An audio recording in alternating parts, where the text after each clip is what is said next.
Terceira parte do nosso Evangelho no Lar, o Evangelho segundo o Espiritismo, capítulo 15, fora da caridade não há salvação, item 3, onde Kardec vai comentar aquelas duas passagens que nós estudamos nas duas últimas semanas, né? As duas parábolas, onde na primeira Jesus falava sobre aquele rei que no fim dos dias chegará e separará aqueles que praticaram o bem à sua direita, os que praticaram o mal à sua esquerda, né? E a segunda parábola, que é aquela parábola do bom samaritano, né? Então, comentando essas duas passagens, Kardec diz o seguinte: toda a moral de Jesus se resume na caridade e na humildade, quer dizer, nas duas virtudes contrárias ao egoísmo e ao orgulho. Nessas duas passagens, inclusive, por exemplo, a do bom samaritano, né? Quando ele usa o samaritano como exemplo, os samaritanos eram um povo que era muito desprezado naquela época. Os fariseus, os saduceus e os levitas, eles se julgavam superiores, então eram orgulhosos, né? Então, quando Jesus mostra lá, nessa historinha que ele contou, que aquela pessoa que estava ferida, o levita passou e passou longe, nem tomou conhecimento. Depois passou um sacerdote, também não tomou conhecimento. E aí passou um samaritano, e esse é que ajudou, cuidou das feridas, botou ele na hospedaria, pagou as despesas, né? Por que ele usa o exemplo do samaritano? Porque ele está dando dois ensinamentos ao mesmo tempo. Um é o ensinamento do próprio capítulo 15, né? A caridade. O samaritano foi caridoso. E dois, ele também está combatendo o orgulho daqueles que fizeram a pergunta para ele, que são os fariseus, dizendo assim: ó, não adianta você ser fariseu, não adianta você ser levita, não adianta você ser doutor da lei, se você não pratica a caridade, né? Porque quando termina a parábola do bom samaritano, ele diz: quem vocês acham que foi o que realmente amou o seu próximo? Eles vão dizer: o samaritano.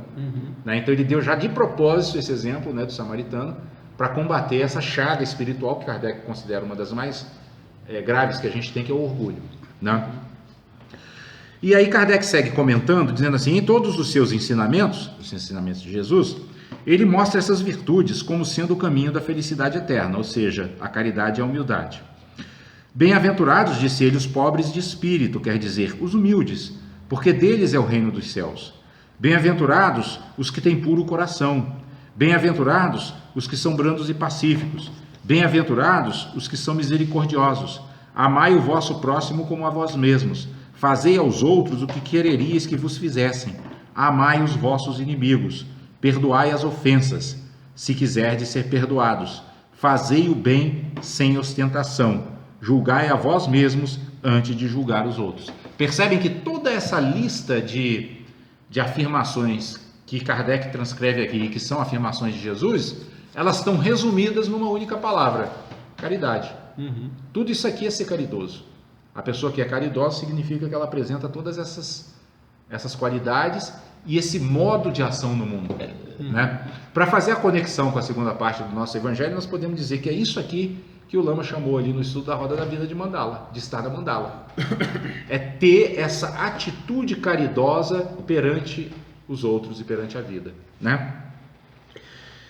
E ele segue dizendo: humildade e caridade, eis o que não cessa Jesus de recomendar. E ele mesmo dá o exemplo: orgulho e egoísmo, eis o que não cessa de combater.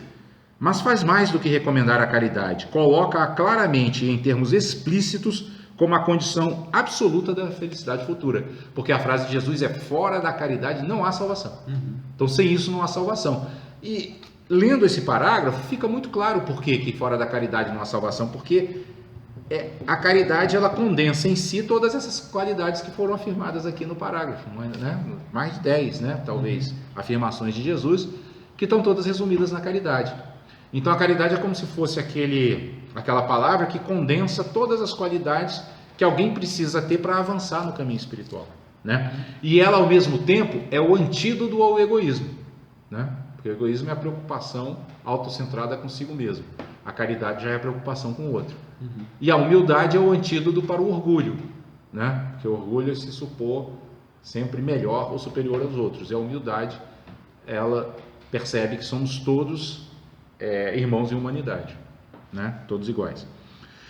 E aí Kardec segue dizendo: no quadro que Jesus deu ao julgamento final, aquele onde ele diz que o rei, quando chegar o último dia, vai separar os bons à direita e os maus à esquerda, né? Então, nesse quadro que Jesus deu do julgamento final, é preciso, como em muitas outras coisas, separar a figura da alegoria. Nós falamos isso, inclusive, quando lemos a mensagem evangélica, né? Isso é uma alegoria. Se a gente não penetrar no sentido profundo do ensinamento, a gente vai se perder.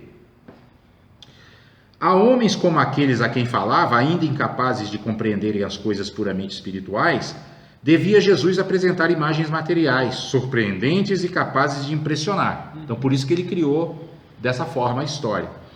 Para melhor ser aceito, devia mesmo não se afastar muito das ideias vigentes quanto à forma, reservando sempre para o futuro a verdadeira interpretação de suas palavras e pontos sobre os quais não podia se explicar claramente.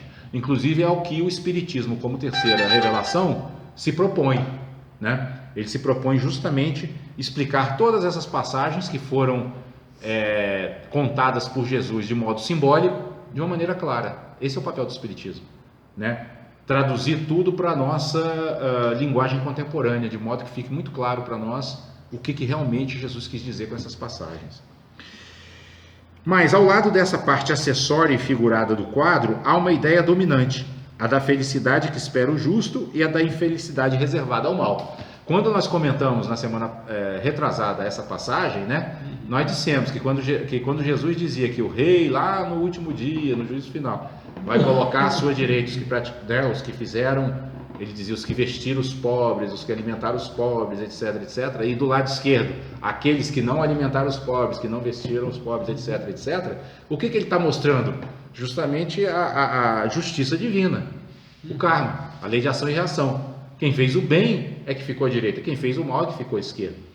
E como hoje, através do Espiritismo, nós temos o conhecimento da lei da reencarnação, nós sabemos que mesmo aqueles que ficaram à esquerda vão ter novas oportunidades de rever seu posicionamento e de, no futuro, também serem aqueles que poderão estar à direita. Ou seja, não há separação nos ensinamentos de Jesus entre bons e maus.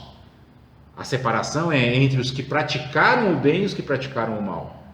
Né? Sempre com aquele espírito de que os que praticaram o mal vão ter oportunidades suficientes para rever suas posições e também um dia chegarem a poder estar à direita do rei. Né? E aí Kardec segue. Nesse julgamento supremo, quais são os considerandos da sentença na historinha de Jesus? Né? Sobre o que ele dirige o inquérito? O juiz pergunta se cumpriu esta ou aquela formalidade, observou mais ou menos ou tal prática exterior? Então, na história de Jesus, nessa historinha de Jesus aí sobre o rei, a direita e a esquerda, ele em momento nenhum falou sobre pessoas que foram à missa todos os domingos, que foram ao centro tomar passe, ou que frequentaram o centro budista, não. Ele falou sobre quem fez o bem. Né? Não são práticas formais, exteriores, né? Da boca para fora. Né? Realmente uma prática do bem por amor. É isso que purifica o espírito e isso que o eleva. E isso ele deixou bem claro na história. Apesar da história ser figurada e ser contada na linguagem da época, mas ela deixa bem claro isso, né? Que não foram práticas exteriores, práticas formais que salvaram aqueles que na história se salvaram. Foi realmente a prática sincera do bem. Então, respondendo às próprias perguntas que ele mesmo fez, Kardec diz: não, ele não inquire senão de uma coisa, a prática da caridade, e sentencia dizendo: vós que assististes vossos irmãos, passai à direita. Quer dizer, aqueles que assistiram os irmãos, ou seja, que realmente praticaram efetivamente a caridade, passais à direita. E vós que fostes duros para com eles, passais à esquerda. Então foi meramente resultado da ação. Né? Ele se informa da ortodoxia da fé, ou seja, o rei pergunta: você era o quê? Você era levita? Você era saduceu? Você era fariseu? Você era cristão? Não faz essa pergunta, né? Não, ele faz alguma distinção entre aquele que crê de um modo e o que crê de outro? Resposta de Kardec das suas próprias perguntas: não, porque Jesus coloca o samaritano considerado herético, mas que tem o amor ao próximo, acima do ortodoxo que falta com a caridade. Né? Aquilo que nós falamos aqui, né? Ele colocou de propósito o samaritano como aquele que pratica a caridade, e colocou de propósito o sacerdote e o levita na historinha como aqueles que foram indiferentes à pessoa que estava sofrendo. Jesus não fez, pois, da caridade somente uma das condições de salvação, mas a única condição. Se houvesse outras a serem preenchidas, ele as teria mencionado. Se coloca a caridade no primeiro plano das virtudes, é porque ela encerra implicitamente todas as outras: a humildade, a doçura, a benevolência, a indulgência, a justiça, etc. E porque é a negação absoluta do orgulho e do egoísmo.